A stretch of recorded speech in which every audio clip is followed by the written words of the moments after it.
Welcome to channel বন্ধুরা। তো আজকে আমাদের কি রান্না হচ্ছে সেটা তোমাদেরকে শেয়ার করবো। তো এখন কিনে আনা হচ্ছে, তোমরা অনেকে ঘেন্না করবে, নাকশিক খাবে, অনেকে হয়তো খাও না, কিন্তু আমি অনেকদিন পরে খাচ্ছি কারণ আমি বিয়ের আগে জিনিসটা খেয়েছি আর আজকে খাচ্ছি। তো খাবো আর কি, রান্না এখন হয়নি। এখানে গিলে মেটে আছে আর এই মুরগির ঠ্যাং আছে আর এখানে আছে মানে মুরগির এই ডাঙ্গাগুলো, এগুলো সব ছাড়াবো, পরিষ্কার করবো, এখন করা হয়নি। তো দেখতে থাকো তোমরা। এই দেখো বন্ধুরা, মুরগির গলাগুলোকে আমি কেটে নিচ্ছি গুঁড়ো করে। পুরা মুরগির ছাল তো খাইতে খুব ভালো লাগে, কিন্তু এ ছাড়াইতে গেলে যা কষ্ট তোমাদের আর কইব কি। দেখো সবে এই কটা ছাড়াইছি ছাল। আর তো আমার মাংসগুলো ধোয়া হয়ে গেছে, এখন খুব তাড়াহুড়োতে আছি। তো ফার্স্টে আলুগুলোকে ভাজা বসিয়ে দেবো, তারপরে মশলাগুলো বেটে নেবো। তেল গরম হয়ে গেছে কড়াইতে।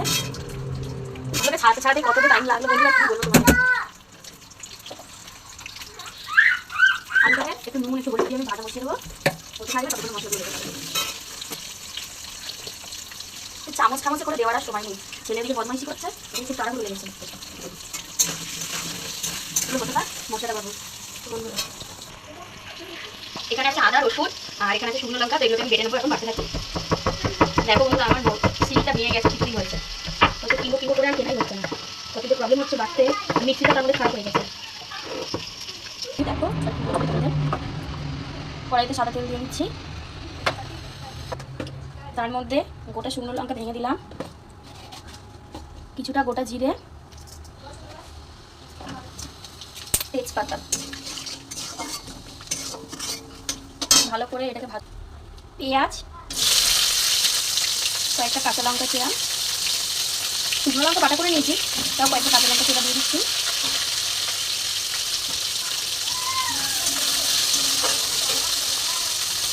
এটাকে লাল লাল করে ভেজে নেব।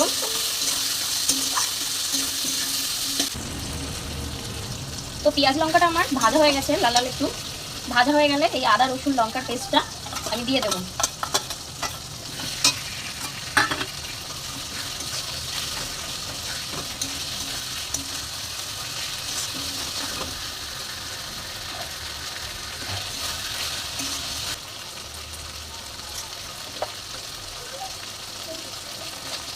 মশলার মধ্যে 2 চামচ নুন দিয়ে নেব। চামচ টামচ কিছু খুঁজে পাইনি, ভিতরে ঢুকে গেছে, তো ওই হলুদ গুঁড়োটা এর মধ্যে করে দিয়ে তোমরা পরিমাপ বুঝে হলুদটা দেবে, খুব বেশি দিয়ে ফেলবে না, আবার তরকারিতে কিন্তু খুব হলুদের গন্ধ ছাড়বে লাস্টে। নুন আর হলুদটা আমার দেওয়া হয়েছে, এবার এর মধ্যে আমি জিরের গুঁড়ো দিয়ে নেবো 3 চামচ, 3 চামচ জিরের গুঁড়ো ছেড়ে দেবো। মশলাটা আমার ভালো মতন হয়ে গেছে।